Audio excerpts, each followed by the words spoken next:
teman yang lain saya juga punya. Dan itu mau ketemu. Jadi dia jadi saya tanggal 26 kan ada job di daerahnya dia. Jadi tanggal 27 kita mau ketemu ngerayain ulang tahunnya dia. Ternyata dia meninggal duluan. Sama. Jadi ibu sama saya dirawat. Jadi berdua saling menolong. kalau gitu. saya boleh ceritain, memang realnya itu ibu tuh sudah setengah meninggal.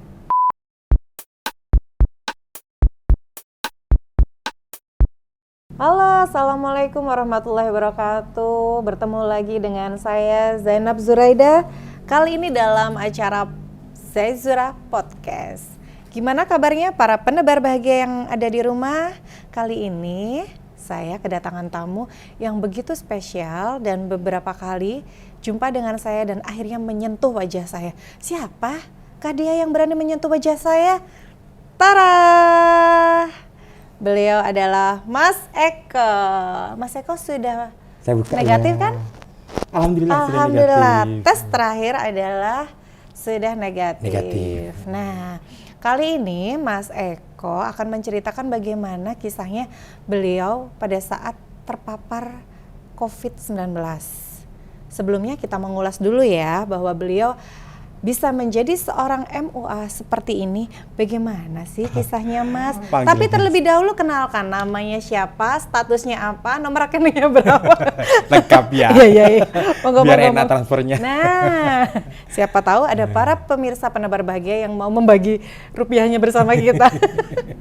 Silakan Mas Eko. Iya, nama saya Eko Prasetyo. Jadi Eko Prasetyo. Bukan Vicky Prasetyo? Bukan. Oh, bukan. Beda.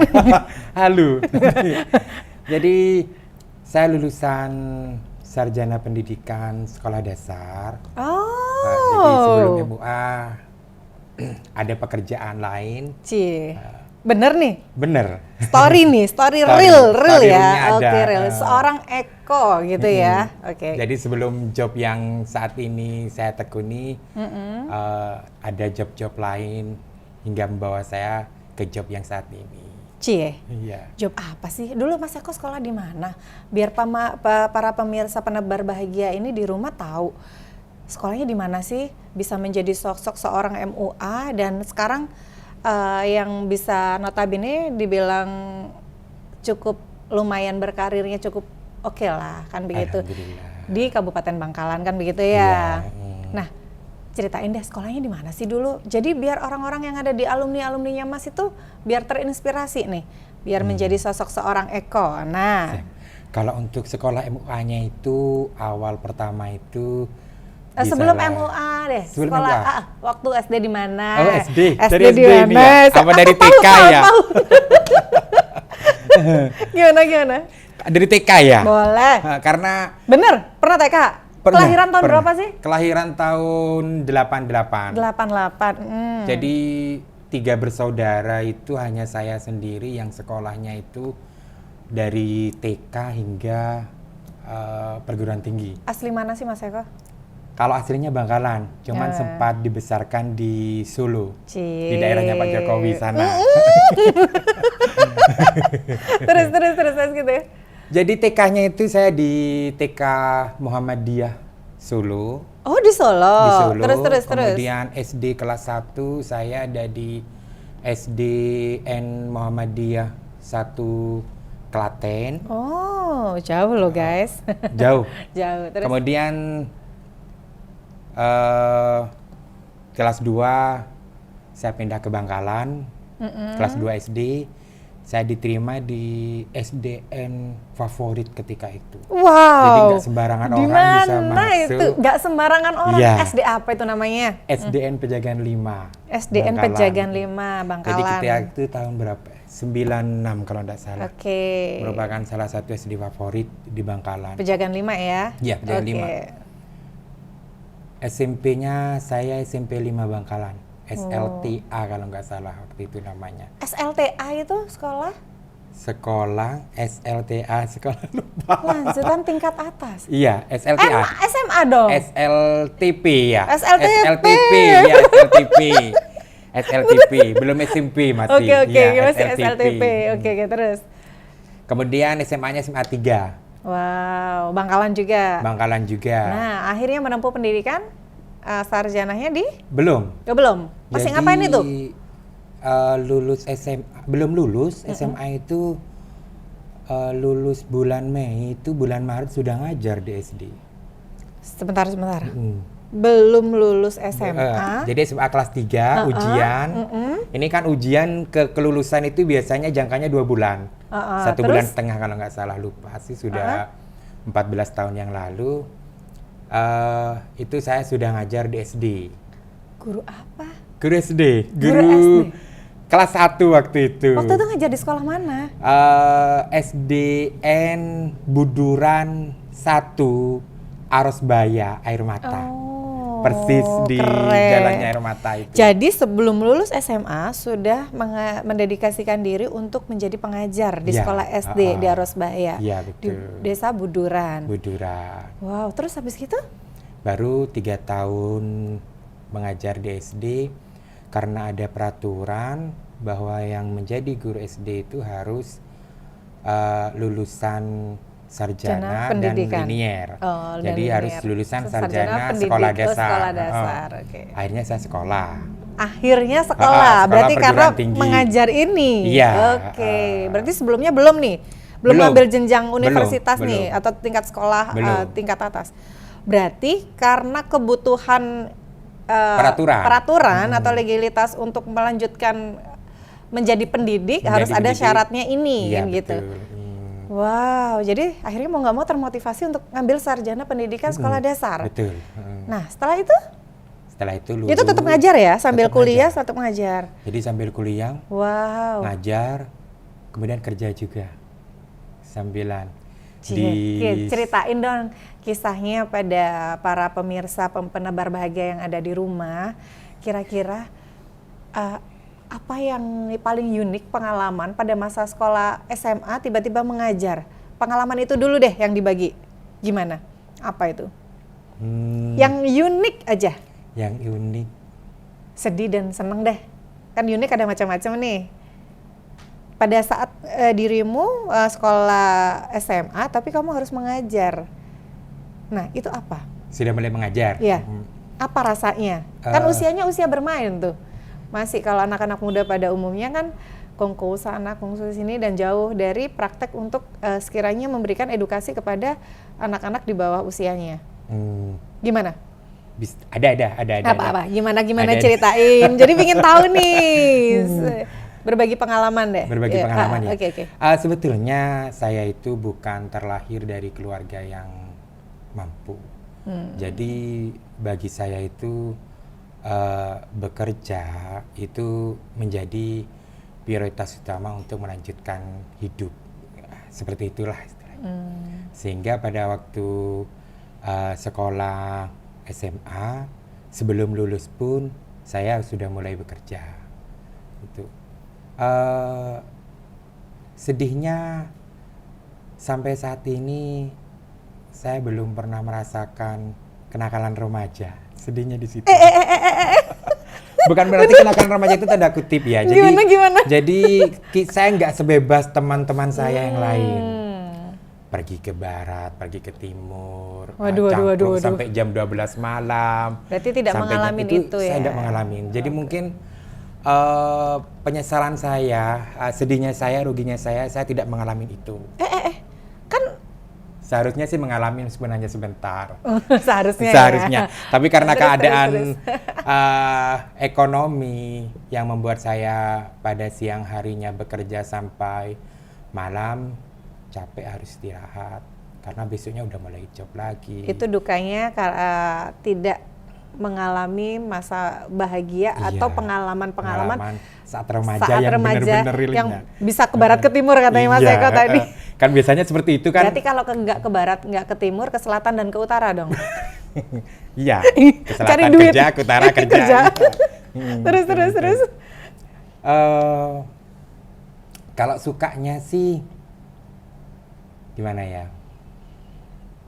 Ketika yang lain belum bisa beli apa-apa dengan uangnya sendiri, saya sudah bisa beli apa-apa dengan hasil kerja saya sendiri. Jadi udah ngerasain duit jerih payah sendiri pada Iya, saat usia remaja ya. Iya. Nah, Jadi gaji senangnya di situ. pertama pada saat mengajar itu berapa sih? Kalau dibilang gaji pertama sih gak digaji ya. Apa beres kelangkong? Iya, karena beberapa bulan Dibayar gak digaji, gimana? kurang lebih 3 bulan kayaknya gak digaji waktu 3 itu. bulan Iya. nggak digaji, hanya mengabdi berarti ya.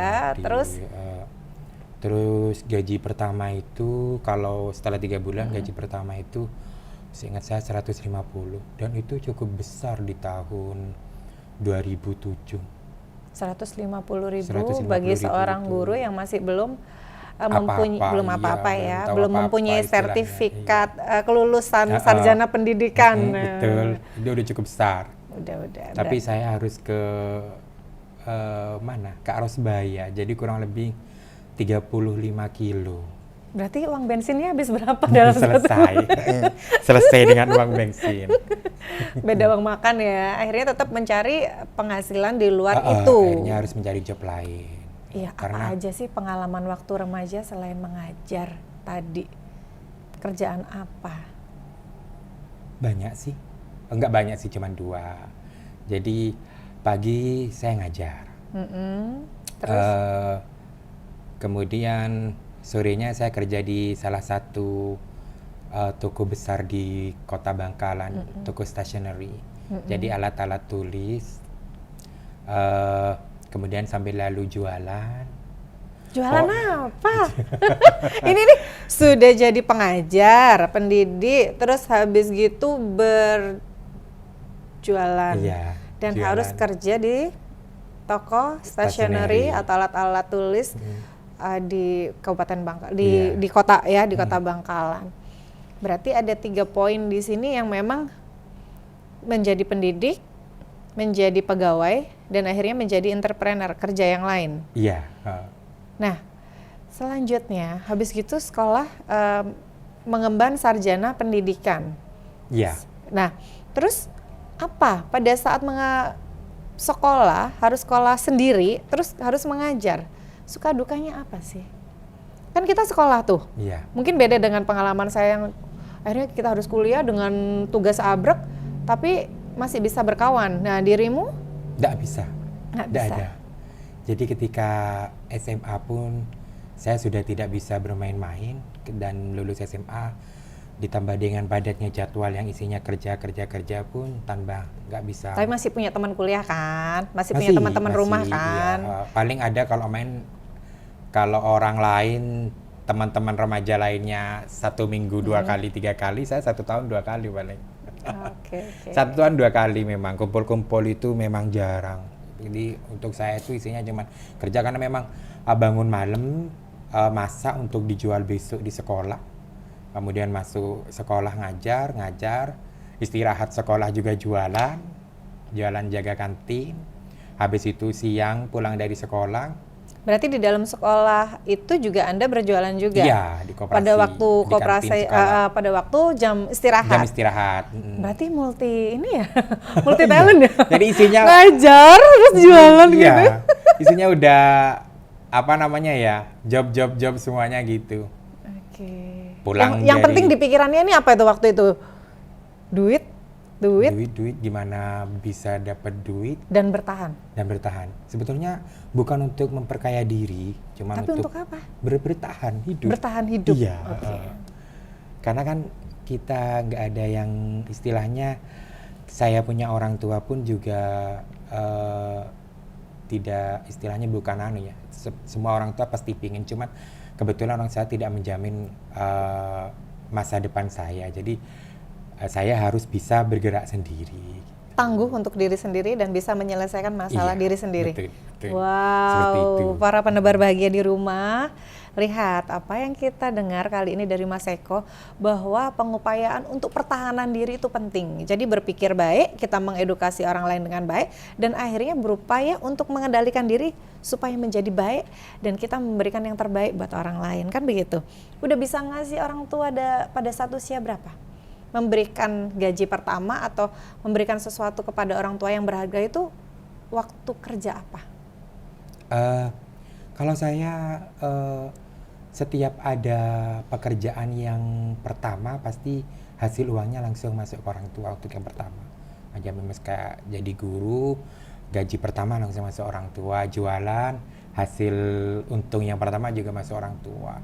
Kerja di stasiun ini pun juga. Nah, sekarang pertanyaan saya nih, kita kan pernah ngalamin sebagai remaja dan anak-anak ya. Kira-kira kalau uangnya udah masuk ke orang tua, terus kita minta lagi itu, kita mintanya lebih banyak apa nggak sih? Bisa jadi lebih banyak.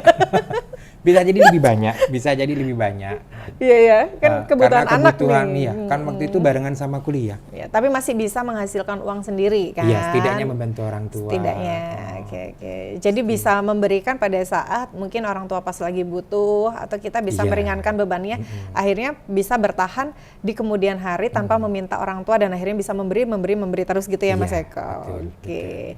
Nah, terus setelah kerja di tempat alat-alat tulis, terus habis itu menjadi guru dan sudah lulus sarjana.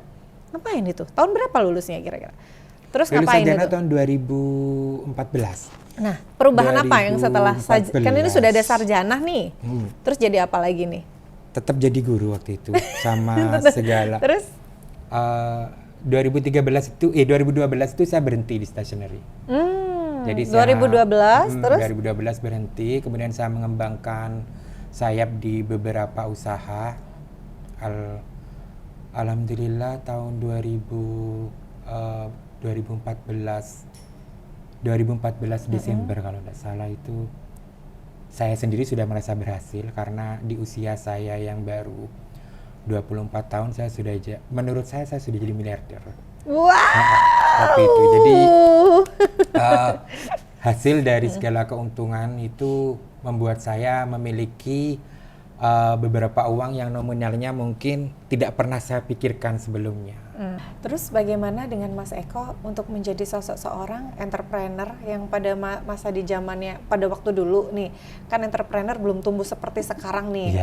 Anak-anak muda udah pada punya pemikiran untuk wirausaha. Nah, Mas Eko bagaimana titik baliknya pada saat masa zaman itu hingga ke akhirnya mendapatkan sesuatu yang wow gitu, mendapatkan ekonomi yang lebih itu tadi? Bagaimana? Kalau dulu tuh memang peluang usaha itu lebih besar. Jadi pelaku usaha juga lebih memiliki peluang untuk melakukan usahanya. Dan ketika itu juga segala sesuatu itu lebih mudah daripada saat ini, meskipun ketersediaannya lebih banyak, lebih lengkap saat ini. Oke. Nah, udah kemana aja sih? Dari pekerjaan, dari hasil, dari reward, pekerjaan yang saya kerjakan itu pertama kali saya itu ke Malaysia, kemudian ke Singapura. Kurang lebih kalau ke Singapura itu 7 kali. Itu sebelum menjadi sosok seorang MUA? Belum. Oke, terus. Belum. Berapa kali? 7 kali? 7 kali kalau ke Singapura. Iku lapo ae Mas, arep apa ih? Lakonan apa nang Singapura? Lakon apa bae nang Singapura nek sampai 7 kali itu ngapain aja gitu? Bukan hanya reward toh, jadi setiap ada seperti macam pertemuan, kayak semacam meeting itu di sana gitu. Tapi semua biaya ditanggung sama perusahaan. Wow, keren. Kemudian ya lanjut ke kayak semacam Thailand, Hong Kong, Macau, terus Australia. Wow, kalah dong saya, ya Allah. Nanti bisa. Bisa ya? Bisa. Gampang kalau mau besok berangkat bisa. Saya yang sudah tidak bisa. terus gitu. Itu tahun 2012-2014 itu intinya akhirnya bisa bisa keluar negeri tanpa terpikirkan masa dulu gitu. Tidak pernah. Jadi saya hanya bekerja untuk menyambung hidup itu saya. Bisa dari MLM, dari usaha, dari apa memenuhi aja. kebutuhan saya biasa aja, tapi entah bagaimana kok bisa jalannya hingga bisa roadshow itu kerjanya pagi, siang, sore, malam nggak sih? Iya, seperti itulah. Jadi mulai dari pagi ketemu pagi, istirahat paling cuma sebentar. Tapi seneng ya akhirnya? Pada saat mendapatkan uang dan dapat reward ke luar negeri? Seneng. Alhamdulillah. Terus bagaimana kisahnya pada saat dirimu mengerti tentang berdandan? Jadi kalau berdandan itu memang dari dulu hobi saya itu ke salon. Hobi ke salon. Hobi ke salon memang. Jadi Mas Eko ngapain aja di salon? facial, Perawatan cream muka, bath, iya, rambut. mani pedi. Coba cek. Kalah loh guys. Ya Allah, Sampai saat kalah ini coba. ya. Ya Allah, sampai saat ini. Udah lah bagusan punya ibu. Terus. Kemudian dari situ saya buka usaha salon. Saya buka salon sendiri. Oh, awalnya dari seneng ke salon Iya. dan akhirnya buka. Jadi belum MUA, belum MUA, belum. Buka salon dulu. Buka salon dulu. Salon apa? Salon kecantikan sama perawatan. Terus. Jadi Kecantikan saya nggak sama perlu ke salon lain. Jadi saya punya sendiri untuk karena melakukan seneng perawatan. ya. Awalnya seneng untuk dirinya sendiri, Iya, akhirnya buka. buka Terus, sendiri. Oke, good job. Kemudian suatu hari ada yang daftar wedding. Dengan Akhirnya? beraninya Terus? saya nggak nolak, langsung saya sekolah make up. Jadi awalnya buka salon, Iya. terus ada orang Daftar wedding untuk di make upin pengantin. Padahal saya belum tahu apa-apa. nekat bener, Nekat bener. belum tahu Belum tahu apa-apa, apa-apa. tapi sudah menerima job. Iya, sudah menerima job. Bener-bener Jadi bonek langsung nih. sekolah. Jadi waktu itu akhirnya termotivasi untuk langsung sekolah. Iya. Karena langsung sudah menerima sekolah. job. Sudah menerima job. Tanggung Karena jawab. job. Tanggung jawab Iya, menerima. jadi nggak ditolak. Oke. Langsung. Berapa lama tuh sekolahnya? Sekolahnya singkat waktu itu. Memang sekolah MUA itu singkat, jadi bisa diambil 1 bulan, 2 bulan, 3 Oke. bulan. Tapi waktu itu saya total sekolahnya itu kurang lebih sekitar 6 bulan. Cuman ketika ujian nggak ikut. Jadi ada yang di sekolah negara, ada yang sekolah di personal. Sebentar, orang ini tadi udah ngasih kerjaan ke sampean untuk nerima job wedding tadi. Iya. Terus sampean sekolah. Iya. Lah terus orang ini berapa lama nunggu sampean sekolah? Kan kalau daftar wedding dulu itu nggak seperti sekarang. Kalau Gimana dulu? Kalau dulu itu kurang 4 bulan daftar, 3 bulan, Oh, kurang 6 jauh bulan, berarti ya, jauh-jauh hari. kurang 8 bulan daftar kalau dulu. Berarti masih kurang 8 bulan? Iya. Masih kesempatan sekolah 6 bulan? Masih ada kesempatan sekolah. 3 bulan praktek? Iya. 2 bulan praktek? Langsung praktek. Jadi yang dipraktekin langsung real, jadi bukan model. Langsung mempelainya? Iya, langsung mempelainya. Keren. Terus setelah itu? Baru mulai. Apa yang Jadi- dirasain setelah akhirnya berani nerima job MUA tadi, akhirnya sampai sekolah MUA, terus gimana rasanya? Gimana ya? Seperti kacau waktu itu, karena saya banyak pekerjaan. Iya tuh kan kerjanya banyak Iya, tuh. masih jadi guru. Sudah dagang, sudah guru, MLM pula. Target. Banyak banget waktu Terus? itu. Berarti Terus saking banyaknya sempat ngerasa kacau juga? kacau, Terus ngerasa habis itu? kacau, ngerasa ada semacam tanggung jawab yang ditinggalkan demi memenuhi tanggung jawab lainnya. Jadi mau tidak mau saya lepas satu persatu. Saya lepas satu persatu hingga pada akhirnya saya memilih untuk menjadi MUA. Termasuk guru yang saya tekuni selama 10 tahun lebih, 11 tahun kalau nggak salah. Menjadi guru selama 11 tahun, wow. Mulai dari 2007 sampai 2019. Tapi lebih memilih prefer ke MUA. Iya. Karena apa sih? Karena penghasilannya lebih banyak. Jadi guru waktu itu gajinya 300, dibayar 3 bulan sekali, 900. Terus? Terus gimana ya? Nanti dibaca kepala dinas loh. Enggak kan memenuhi kebutuhannya jenengan sendiri kan? Memang nggak bisa memenuhi. Jadi Memang nggak kebutuhannya bisa. karena lebih meningkat, jadi harus mendapatkan penghasilan yang Iya, lebih. Dan harus memilih, itulah beratnya ya, memilih harus sesuatu memilih. mana yang ditinggalkan dan mana yang diambil. Iya, betul. Seperti itu. Oke. Nah, pada saat menjadi seorang sosok MUA yang sudah kemana-mana nih, kemarin terima job di Surabaya, ada di hotel bintang 5, terus Iya. habis gitu sempat ke luar negeri. Apa sih yang bikin bersemangat terus untuk menjadi MUA ini? Saya Padahal MUA mempertahankan. nggak gampang loh. Nggak gampang sih, nggak gampang. Menurut Harus saya nih, upgrade setiap hari. Terus. Tiap saat. Emang setiap bener waktu. Memang bener.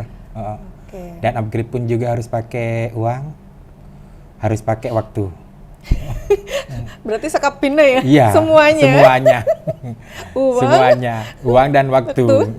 Terus hasilnya juga menjanjikan. Oke. Cuman kalau untuk saat ini memang kompetitornya semakin banyak. Iya, karena sekarang udah bisa belajar dari mana aja. Iya, kan? sudah bisa belajar dari mana aja. Udah bisa belajar dari YouTube, dari Instagram juga. Iya, sekarang udah jadi MUA nih. Terus bagaimana? Kan ada nih namanya wedding organizer. Lah itu. Punyanya Econdut. Iya, lah itu. Jadi saya pingin setelah beda. MUA, lalu bikin? MUA-nya saya digabung dengan wedding organizer. Oh, begitu. Jadi biar jadi satu kesatuan sekaligus untuk melayani customer. Jadi supaya beda gitu. Terus namanya kenapa Econdut? Entahlah. Dulu memang saya dipanggilnya Tundut. Econdut. Enggak, sekarang saya nanya, emang proporsi memang gendut. ideal tubuhnya memang Seperti ini. dari kecil? Dari kecil. Oh, Dari berarti kecil memang gendut. gemesin ya, yang udah dari kecil. Cabi. Cabi. Cabi.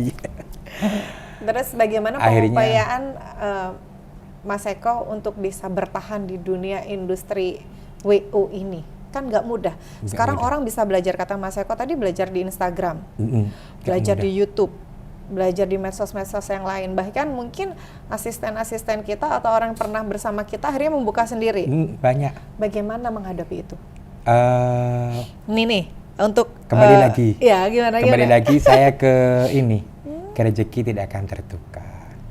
Toh juga meskipun akhirnya saya harus kalah dengan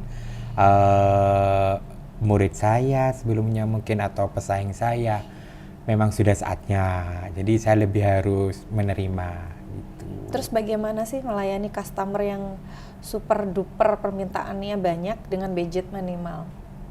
Kan banyak tuh. Iya. Mungkin termasuk saya nih, emak-emak kan kemauannya biasanya pingin yang murah tapi bagus. Iya, sebelumnya memang saya agak bingung untuk jadi WO dan melayani customer-customer dengan minim budget, namun permintaannya over. Tapi setelah saya mengikuti beberapa workshop, sekarang sudah lebih paham dan lebih tahu. Jadi sebelum customer ini dan minta itu, kita sajikan terlebih dahulu. Jadi sebelum ditawar sudah Sebelum dikasih ditawar menu ya? Sudah dikasih pilihan. Jadi mereka udah nggak bisa bergerak. Oke, Jadi mau itu, yang ini sekian, mau yang ini sekian, ini sekian. Udah Kalau langsung kalau dipatok budgetnya gitu sekian ya dapatnya ini Oke, gitu. oke. Jadi nggak akan ada cekcok antara Iya, klien mengurangi. dan, Ya memang bisa ada miskomunikasi, cuman pernah nggak sih ngalamin seperti itu tadi? pernah miskomunikasi pernah. Selama jadi wedding organizer ini, karena saya baru ya jadi wedding ya, kurang lebih sekitar 3 tahun, nggak sampai 3 tahun. Kalau dipotong nggak sampai 3 tahun, itu baru 1 kali. Komunikasi itu baru 1 kali. Dan dari 1 kali itu harus saya lebih banyak belajar lagi untuk jangan sampai ada miskomunikasi, karena saya perlu kepercayaan yang lebih dari customer saya. Oke, mungkin ya waktu Mas Eko kerja di salah satu toko besar yang ada di Bangkalan, waktu menjadi apa dulu? Tapi sempat melayani di meja kasir kan ya? Sempat. Nah, mungkin saya salah satu customernya bersama anak Iya. saya. Dan waktu itu ketemu sama Mas Eko di acara weddingnya salah satu walprinya Bapak, kalau nggak salah ya. Iya. Ya, ketemu Mas Eko pertama kali iya. dan saya bilang apa itu ke Mas Eko? Masih ingat nggak? Lupa sih. Cuman waktu itu yang saya ingat Ibu welcome sekali sama saya gitu. Jadi akhirnya saya suka banget sama Ibu. Terus bagaimana rasanya Eko sebagai orang yang sudah pernah menyentuh wajah saya di saat saya yang waktu itu sudah minim kepercayaan terhadap MUA? Karena punya pengalaman yang kurang enak ya sebelumnya. Bagi saya pribadi Iya. sangat bangga sekali. Bangga banget. Jadi saya bisa menyentuh perempuan nomor 1 di kota saya di Bangkalan tercinta Dan yang ini. pertama, Dan yang pertama setelah saya trauma yang jauh Iya, dan trauma dalam, trauma akhirnya dalam. Mas Eko yang Dan mampu mengubah mindset saya untuk ayo Bu berdandan, Iya. ayo Bu Kan saya yang berdandan. nawari waktu itu. Jadi ibu mau tuh kayak semacam mimpi-mimpi gimana. Berapa tahun tawaranmu? Dari tawaran sampai ibu mau itu kurang lebih 1 tahun. 1 tahun Satu lebih. tahun apa 2 tahun? 1 tahun lebih ya, hampir 2 tahun, hampir 2 tahun. Jadi ibu udah gak mau make up sendiri Iya, gitu. iya. Jadi akhirnya setelah Mas Eko ada salah satu anak muda juga yang pernah menyentuh saya. Iya. Tapi setelah itu saya masih meditasi dulu, masih menahan diri dulu sebelum Mas Eko dan yang hanya anak ini lagi. Iya. Masih belum. Masih belum. Masih belum. Next. Bismillah. Terus Mas Eko, itu tadi pengalaman-pengalaman yang unik. Tapi satu deh, sebutin sama Mas Eko. Pernah nggak sih ngalamin ketemu sama customer mau WO dan si thank you-nya tidak pernah dibayangkan? Apa yang udah didapat Mas Eko? Pernah. Apa? Dapat apa? Dapat. Saya sebut beberapa apa ya? Gak apa-apa. Jadi sebetulnya dia tuh udah WO ke saya. Terus? Tidak ngambil paket wedding organizer dan tidak ngambil paket, gak ngambil jasa wedding organizer. Gak ngambil, cuman beliau orang desa. Orang desa? Iya, orang desa bagian utara, utara Bangkalan ya. Cuman beliau pasrah aja. Akhirnya? Saya pasrah, itu pun juga Hamin 4 hari. Terus? Yang pasrah itu Hamin 4 hari, kemudian pasrah, oke, saya kerjakan semua. Setelah itu puas dan acaranya sukses, ya udah selesai, kan beliau juga udah bayar ya. Jadi menurut saya juga udah selesai. Jadi tiba-tiba beliau sama sekeluarganya besar itu ke salon saya waktu itu. Jadi beliau pikir itu apa namanya, ada biaya yang masih kurang, padahal sudah enggak. Sudah selesai Sudah padahal. selesai. Terus akhirnya? Jadi beliau sama keluarganya itu ke salon saya. Waktu itu bawa anggur 1 kotak sama kelengkeng 1 kotak sama uang 13 juta. Ini yang kamu suka. Jadi bonus. Itu kelengkengnya, anggurnya apa? Cuannya? Apa uangnya? Uangnya yang bikin kaget ini uangnya. Yang bikin kaget uangnya. Jadi memang benar-benar pure uang ini, bagi saya benar-benar ini rezeki. Ini bukan, istilahnya bukan hasil dari kerja saya. Itu saya padahal gitu. dari desa. Customer dari desa. Kira-kira Dari desa. yang lebih care sebenarnya kalau melihat dari orang kota dan orang desa, yang lebih menghargai suatu karya seni atau MUA ini tadi, atau manajemen WO ini tadi, mana? Orang desa. Dari angka 1 sampai 10, orang desa berapa? Orang desa itu 10.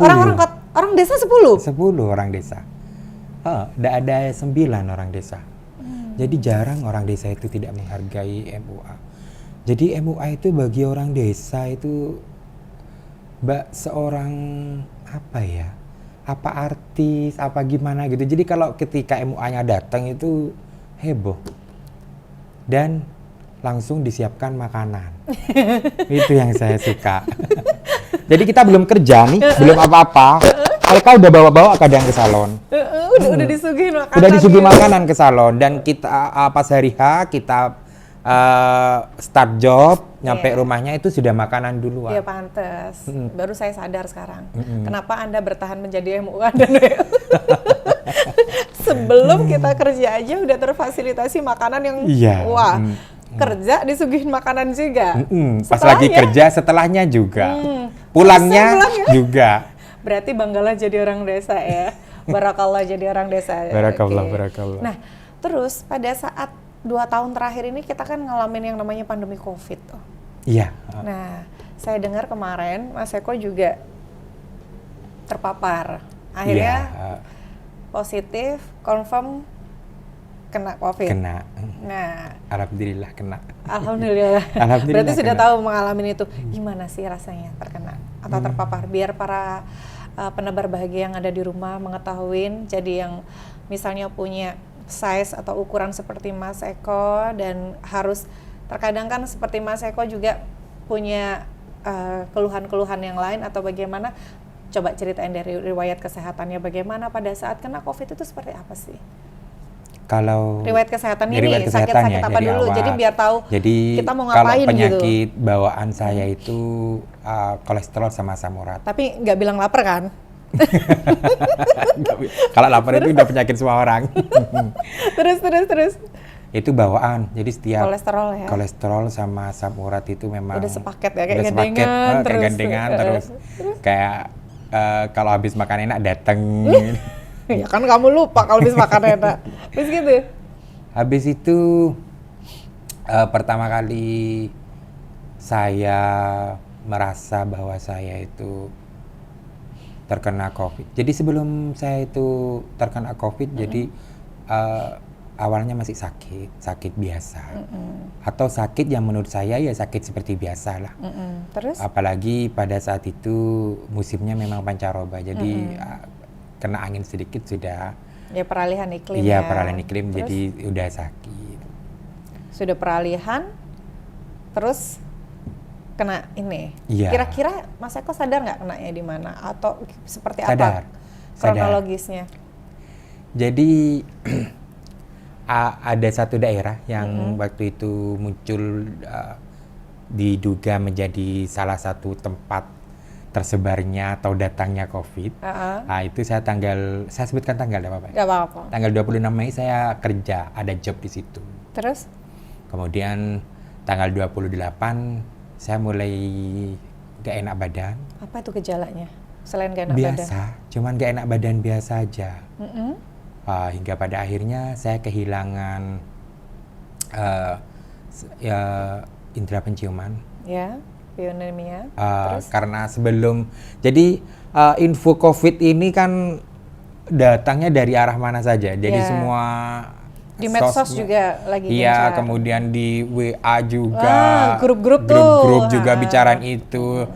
Kemudian di akhir-akhir itu memang keluar gejala-gejalanya. Gejala, maksudnya saya membaca artikel gejala COVID. Nah, jadi ketika saya sudah membaca artikel gejala COVID, keesokan harinya saya kehilangan indera penciuman. Terus setelah itu apa yang dilakukan? Langsung stres kayaknya, langsung ini saya COVID gitu.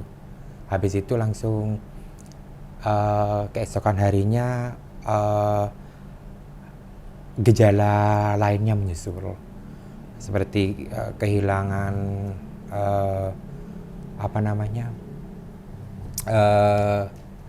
perasa, kemudian badan sakit semua, pokoknya semuanya lengkap, nggak bisa gerak, pusing. Pokoknya saya tidak pernah mengalami sakit seperti itu selama hidup saya. Meskipun baru saya ini sudah ya? 2 kali masuk rumah sakit. Baru kali ini saya mengalami sakit yang Terus? benar-benar sakit seperti itu. Akhirnya?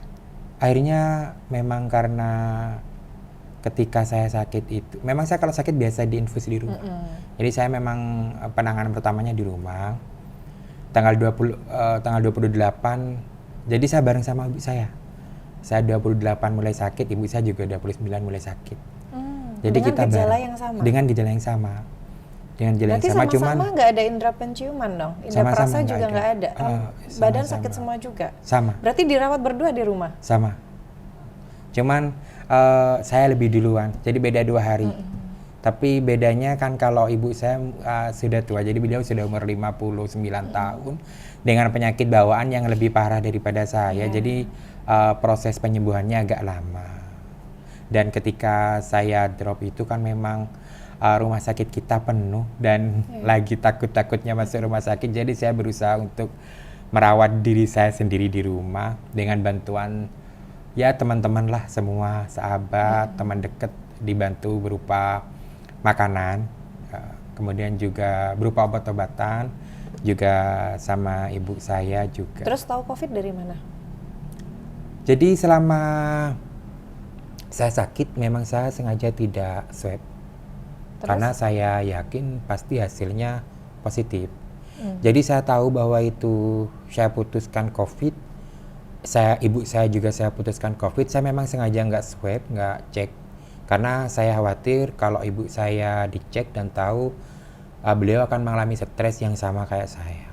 Jadi langsung isolasi mandiri. Langsung isolasi mandiri Langsung sendiri. penanganan pertama adalah Langsung mengunci, maksudnya mengunci diri mengunci diri sendiri. sendiri. Jadi biar nggak semakin ya kepikiran ya, akhirnya cemas, khawatir dan bisa sakitnya tambah lebih parah lebih kan parah. begitu. Jadi memang kuncinya ada di pikiran. Terus jadi kalau akhirnya pada saat setelah ketahuan kalau memang udah mengalami kehilangan indera penciuman, perasa dan mengalami tadi sampai berapa hari? kalau kritisnya saya 2 hari, mama 4 hari. Tahu kritis dari mana? Tahu kritis itu kita nggak bisa ngapa-ngapain. Jadi jalan satu-satunya itu harusnya kita ke rumah sakit. Harus ada pertolongan dari tenaga medis. Tapi kita berusaha untuk tetap ada di rumah dengan menolong diri kita sendiri. Dengan berupaya seperti apa? Survive-nya seperti apa? Obat-obatan seperti yang dikirimin sama teman-teman itu? Iya, ada yang beli sendiri, juga ada yang dikirimin. Jadi ya cuman konsumsi itu. Berarti by Gojek dong? By Gojek. By Gojek, lewatnya jendela. Ada beberapa yang ketemu, kita kan cuman nggak bersentuhan. Berarti sudah mengetahui bagaimana cara pengendalian diri pada saat kita memang terkonfirm positif itu tadi ya. Tapi belum sampai di tes medis kan begitu? Belum. Cuman antisipasi diri bahwa saya sudah kena COVID. Iya. Kan gitu. Karena tanda-tandanya sudah lengkap, gejalanya sudah lengkap. Jadi apalagi kalau udah jadi mengkonfirm diri sendiri nih, iya, bukan mengkonfirm secara medis. Iya. Oke. Iya, juga saya sempat ke ini sebelum parah itu sempat ke salah satu dokter dan diberi obat juga. Mungkin dokter ini juga sudah bisa membaca. Setelah saya cek ternyata obat yang beliau berikan itu adalah obat untuk itu, untuk penyakit mengurangin itu ya. Mengurangin itu. Oke. Kemarin kan itu nggak di swab tuh karena mengcovidkan diri sendiri tuh. Iya. Nah akhirnya sudah melewati masa kritis. Terus ngerti Mas Eko kalau sembuh dari mana? Jadi badan udah enak, udah mulai dari badan enak itu beberapa hari, kurang lebih 5 apa 6 hari, pokoknya udah sampai 1 minggu baru antigen, hasilnya negatif 2 kali, jadi satunya bayar, satunya gratis. Terus PCR sekali. Dan hasilnya negatif. Semua. Baru jadi berarti saya sudah sembuh. Alhamdulillah. Nah, setelah tadi 2 hari merasa kritis sendiri, itu tuh apa yang pertama kali dilakukan untuk memang saya akan kembali sehat itu gimana sih? Pada saat Anda berdua di dalam rumah benar-benar berdua dan tanpa siapapun dan sama-sama sakit, gimana? Waktu untuk itu nggak ada. Bisa benar-benar aku bisa masih sehat hidup ya? Dan bertahan, aku hidup gitu. Nggak ada, jadi nggak ada. Jadi pilihannya waktu itu hanya mati. Karena kita udah kritis dan kita sudah nggak bisa melakukan apa-apa. Kita di rumah akan mati, di rumah sakit pun juga akan mati. Waktu itu sudah stres, jadi rumah saya itu dekat dengan kuburan. Jadi bunyi ambulan itu hampir setiap hari setiap harinya bisa sampai 12-15 kali bunyi ambulan. Jadi juga tambah nambah stres itu ya? Dekat dengan beberapa masjid. Dan sosmed pun juga nggak bisa dielakkan, saya tetap buka sosmed dan di sosmed juga terus berita luar biasa, dan teman-teman dan sahabat saya pun juga sudah mulai berguguran. Jadi memang nggak ada pikiran lain selain saya akan mati juga. Nah, terus untuk yang bertahan itu seperti apa sih Mas Eko waktu itu? Ketika itu saya ya kalau bertanya dengan obat-obatan yang ada. Nah, pada saat nggak bisa ngapa-ngapain itu gimana Mas Eko? Dengan obat, jadi udah pasrah sendiri. Udah pasrah sendiri. Terus nafasnya yang tersengal-sengal itu bagaimana mengontrolnya? Nafas cuman memang nggak nyampe. Oh, nggak sampai ke nafas ya, cuman enggak, maksudnya nggak sampai pas tersengal-sengal, enggak, cuman agak sesek. Iya, sek, cuman nggak sampai, kayaknya tuh nafas tuh nggak sampai ke badan gitu, cuman nyampe ke sini doang nih. Jadi bahasanya apa ya kalau bahasa Indonesianya ya? Kalau bahasa Madura kita itu namanya onjuk nyabe itu nggak bisa. Nah, terus bernafas dalam itu nggak bisa. Jadi untuk terus bagaimana ibu? sama. Jadi ibu sama saya dirawat. Jadi berdua saling menolong Kalau gitu? saya boleh ceritain, memang realnya itu ibu tuh sudah setengah meninggal. Jadi ibu tuh sudah setengah meninggal. Saya apa namanya ya? Biasanya ibu saya itu kalau sakit, saya itu pegang uang itu puluhan bahkan ratusan juta. Ketika ibu saya drop sakit, itu biasanya tuh saya tuh pegang uang puluhan juta sampai ratusan juta. Tapi ketika itu entah kenapa saya tuh gak pegang uang. Jadi uang saya itu pas-pasan. Jadi hanya cukup untuk bayar dokter sama perawat yang ke rumah. Ketika ada peraturan perawat tidak boleh menginfus, itu infus ibu saya dicabut, ibu saya drop kritis 4 hari itu sudah setengah meninggal. Jadi waktu itu saya sudah nggak bisa ngapa-ngapain, dibawa ke rumah sakit juga percuma. Ya, rumah sakit waktu itu keadaannya penuh. Penuh, full. Ya. Maksudnya, jadi saya bingung, udah di rumah, jadi saya seandainya beliau memang sudah dipanggil sama Yang Maha Kuasa, saya bisa mencium beliau, bisa memeluk beliau dengan waktu yang sangat lama, mungkin berjam-jam. Tapi kalau dibawa ke rumah sakit, saya akan kehilangan beliau langsung di-cut gitu. Jadi saya pasrah begitu, tapi ternyata Allah berkehendak lain. Jadi alhamdulillah saya bisa melewati masa kritis. Jadi saya pribadi bisa melewati masa kritis, kemudian saya bantu mama saya untuk melewati masa kritisnya. Nah, ada masa kritis itu Mas Eko. Apa aja sih yang ada di dalam hati Mas Eko?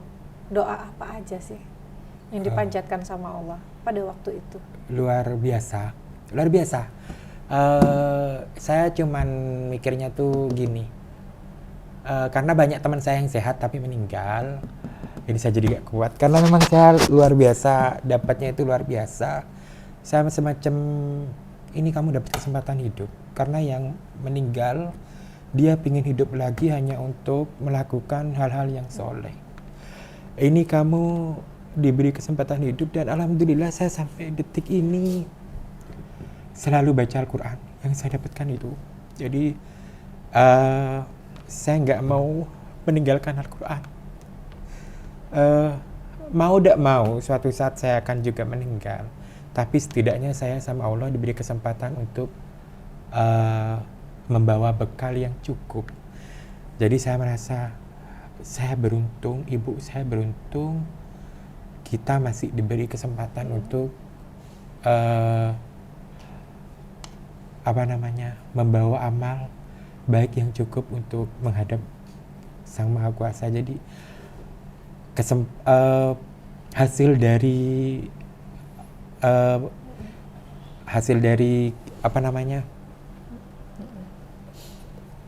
cerita ini itu jadi luar biasa.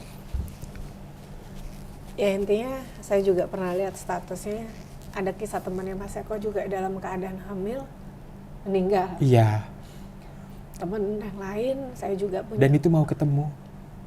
Jadi dia jadi saya tanggal 26 kan ada job di daerahnya dia.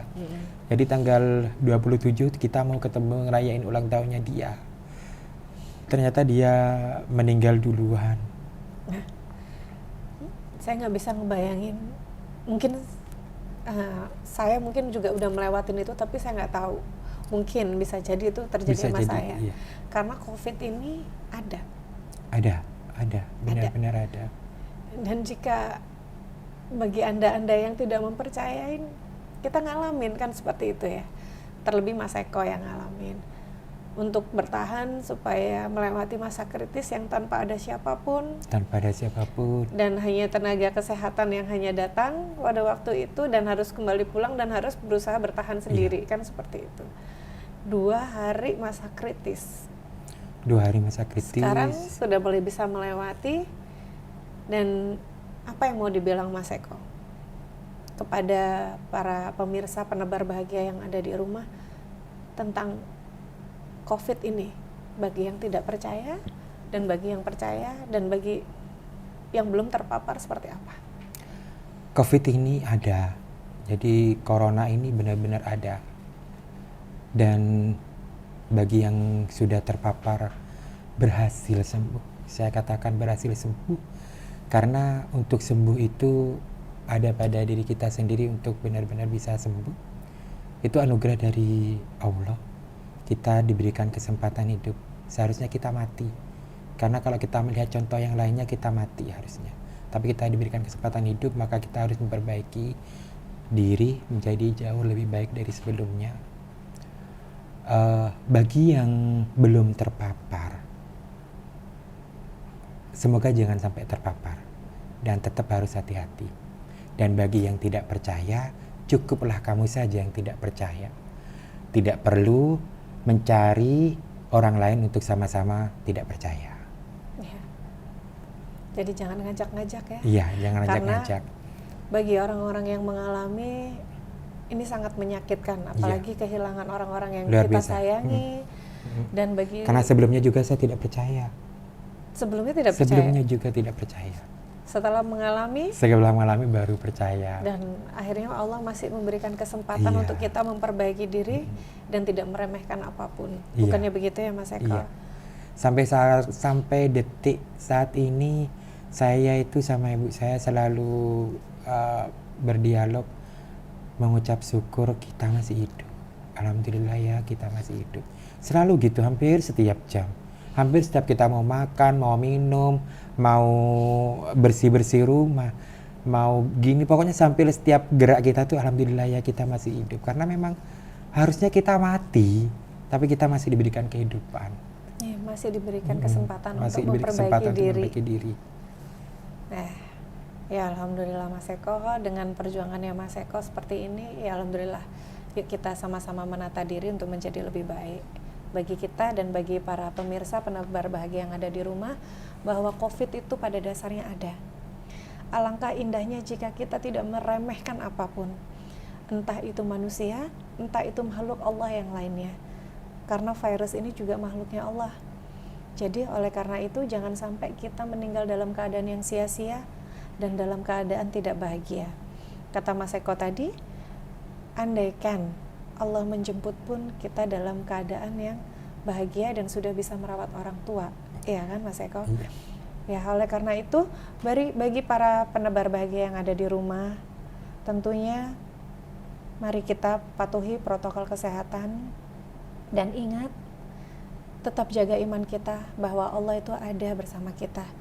Dan mari kita mohon pada Allah supaya Allah memberikan waktu supaya kita dapat memperbaiki diri dan dapat bermanfaat buat diri kita, bagi orang lain dan juga bagi orang-orang di sekitar kita. Maka dengan adanya pandemi COVID ini Mas Eko, sepakat nggak Mas Eko? Seandainya kita sudah dikasih teguran sama Allah supaya kita selalu menanamkan kebaikan. Sepakat. Sepakat sekali. Dan tidak menyakiti orang lain. Sepakat sekali. Karena Allah tidak memberikan pengumuman kapan akan mencabut nyawa kita. Betul. Ya. Oleh karena itu, bagi para pemirsa penebar bahagia, gunakan waktu Anda sebaiknya. Tidak ada kata waktu terlambat untuk memperbaiki diri. Oleh karena itu, kesempatan kali ini kita dapat termotivasi dan dapat inspirasi dari seorang sosok Mas Eko. Nah, kita sudah berbicara COVID. Dan saat ini saya ingin menanyakan, bagaimana dampaknya kepada orang-orang WO dan MUA dengan ditiadakannya segala macam kegiatan?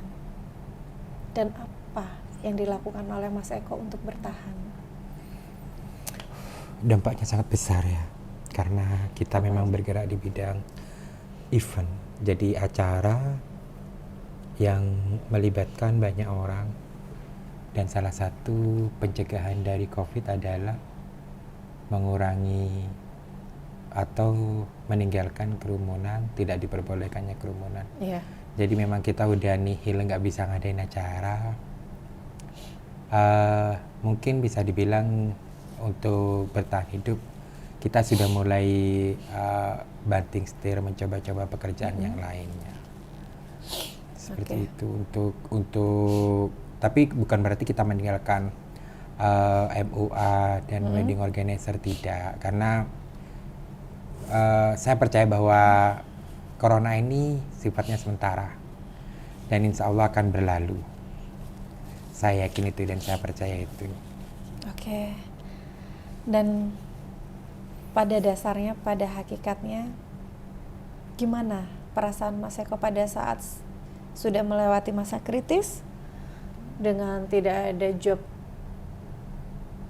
untuk wedding, mungkin wedding yang secara private atau hanya mempelai dengan orang tua mungkin masih ada, tapi Masih yang ada yang besar, yang besar sama tidak sekali. ada. Sudah ada. Nah, itu bertahannya Mas Eko dalam hal biar ada income untuk setiap harinya ngapain aja? Kalau untuk saat ini belum, karena masih ada sisa-sisa apa namanya ya? Sisa-sisa Tabungan. dari yang kemarin-kemarin ya. Cuman untuk kedepannya kita harus atur strategi, karena bagi pelaku usaha ini untuk saat ini kita juga punya tanggungan semacam kayak ke bank, Cicilan. Ya ini banyak seorang masyarakat juga seperti itu Mas Eko. Iya. Dan kembali lagi seperti pandemi COVID ini dan seperti pada saat kita mengalami COVID atau mengalami kegagalan ekonomi, kita tetap harus mencari solusi, berjuang sendiri. Iya, berjuang sendiri. Tidak menutup kemungkinan, dan itu akhirnya juga terjadi pada saya. Saya juga tetap jualan Mas Eko walaupun jadi ibu bupati. Istri bupati itu kan hanya jabatan politik yang hanya 5 tahun. Jadi mungkin Mas Eko udah kenal dengan saya sebelum menjadi istri bupati pun kita juga sudah buka usaha, dan sekarang juga tetap kita mengelola satu usaha, dan insya Allah nanti ke depannya sama-sama kita juga akan berusaha bersama kan gitu Mas Eko, insya Allah ke depannya. Amin, amin. Dan alhamdulillah tadi dari seorang sosok pengajar aja sudah bisa untuk menjadi sosok seorang MUA. Nah, berarti profesi puluhan tahun pun itu belum tentu menjadi profesi terakhir ya? Belum tentu. Belum tentu. Padahal kita dulu dapat duit, kira-kira MLM pun udah bisa keluar negeri, ya belum tentu itu yang paten gitu, belum tentu. Bahkan sudah closing, sudah tutup MLM-nya. Nah, tapi kita mendapatkan faedah atau manfaat dari kita bekerja di situ. Iya. Dan untuk mendapatkan usaha-usaha baru dan bertahan itu masih peluang ke depan masih terbuka luas ya. Masih terbuka luas. Selama kita mau pasti ada. Nah, masih tetap semangat gitu ya Mas Eko. Harus. Semangat apa? Cari. Karena pada saat kita lapar tidak akan ada yang tahu ya. Betul. Pada saat kita sedih, pada saat kita lapar, pada saat kita terpuruk, tidak ada yang tahu. Tapi ketika kita sukses dan bahagia, siapa yang mau datang? Banyak yang datang ya. Banyak yang datang. Pada saat kita sedih nggak punya apa-apa, siapa yang mau datang?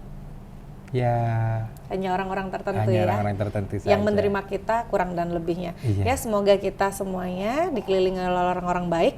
Amin. Dan kita dikumpulkan bersama orang-orang yang baik. Amin. Ya. Pesannya Mas Eko untuk para penebar bahagia yang ada di rumah, bagaimana tentang kita harus mematuhi prokes biar nggak tertular? Tetap untuk yang 5M ya, harus itu wajib. Ditambah 1 sekarang udah jadi 6M. Jadi M sih. Dilarang makan apa? Menjauhi makan bersama. Oh, menjauhi makan bersama. Maksudnya nggak boleh makan di tempat-tempat umum, kayak mungkin istilahnya apa tuh ya, biasanya kita kan juga makan-makan bersama tuh pergi kemana. Sekarang kan udah mall tutup. Sekarang take away. Di Bangkalan aja udah take away. Makan di rumah, pesen. Jadi tetap patuhi protokol kesehatan. Yang sudah terkena virus COVID-19 ini belum tentu tidak terkena lagi. Jadi kita sama-sama menjaga diri supaya tidak terpapar lagi, karena kesempatan hidup kita tidak akan ada berkali-kali. Iya, betul. Ya. Oke. Oleh karena itu jangan lupa gunakan protokol kesehatan dengan baik dan benar.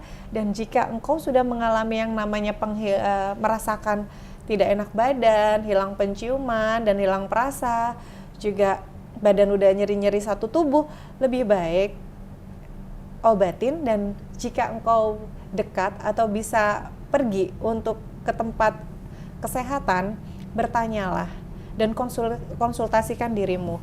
Jika memang tidak memungkinkan seperti apa yang dilakukan oleh Mas Eko kali ini, bisa berdiam diri di rumah dan isolasi mandiri dan berusaha untuk kembali pulih dan bisa hidup kembali dan bisa melewati. Jadi jangan lupa iman kita, jaga iman kita, jaga imun kita, dan juga jaga keamanan kita. Keamanan saya, keamanan Anda, dan keamanan kita semua. Oleh karena itu, patuhi protokol kesehatan. Ya, bagi pemirsa penebar bahagia yang ada di rumah, sekian kali ini, dan terima kasih buat Mas Eko yang sudah datang ke acara Zaizura Podcast. Kan kita berbagi ilmu dan berbagi cerita pengalaman kita masing-masing. Tidak menutup kemungkinan COVID bisa terjadi pada saya, begitu juga pada Anda. Begitu juga pada saat penurunan perekonomian bisa juga terjadi pada saya, juga terjadi pada Anda. Oleh karena itu, lebih baik kita menjadi diri kita sendiri dan kita bertahan untuk diri kita sendiri dan selalu menebarkan kebaikan. Jangan lupa jaga iman kita, jaga imun kita, dan jaga keamanan diri kita untuk tidak menyakiti orang lain dan tidak merugikan orang lain. Ya, sekian dari saya dan Mas, terima kasih pada Mas Ekondut. Semoga sukses ke depannya. Untuk itu, jangan lupa Mas Eko, jadilah orang yang selalu bahagia. Oke. Kepada para pemirsa penebar bahagia yang ada di rumah, yuk kita salam bahagia Mas Eko. Saya bahagia dan saya penebar bahagia. Yeay, sampai jumpa di Zaizura Podcast selanjutnya. Tetap patuhi prokes ya. Dadah, salam sehat dan salam bahagia. Wassalamualaikum warahmatullahi wabarakatuh. Bye.